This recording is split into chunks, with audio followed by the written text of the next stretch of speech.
咱台湾因为迄4天的市民连假，所以股市是到拜一开盘，才反映美国对顶关税影响，涨到超过2000点，是史上上惨哦。今仔个继续了，咱今仔解破新闻，特别请义诊来为咱整理这几档哦。咱台湾股市有因为什么事件大落，咱做伙来了解过去的经验。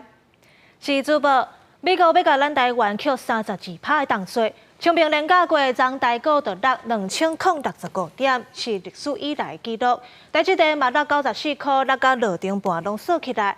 拢总有1702间的上市上柜公司拢落停，投资人想要买嘛买袂掉。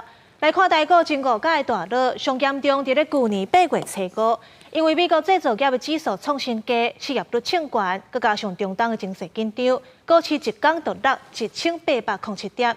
另外，去年的9月初4咧，因为辉达客户收到美国司法部的传票，指控因高占市场，迄天嘛牵连台股落999点。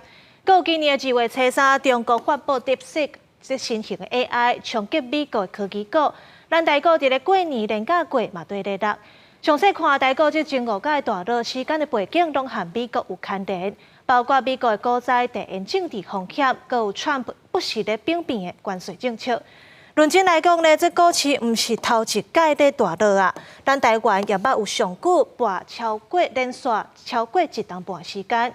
亲像落上济，1990年台湾开始扣0.6%正交税，台股就为12000多点，上加是落到2400多点，6万多点，落79%遐尼济。啊，那1995年中国试射飞弹，台股嘛落31礼拜。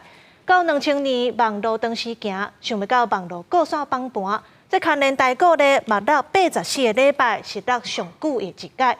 另外，全球疫情嘛冲击台股，亲像2001年 SARS 爆发，台股伫咧10天内为4600多点，跌到剩600点。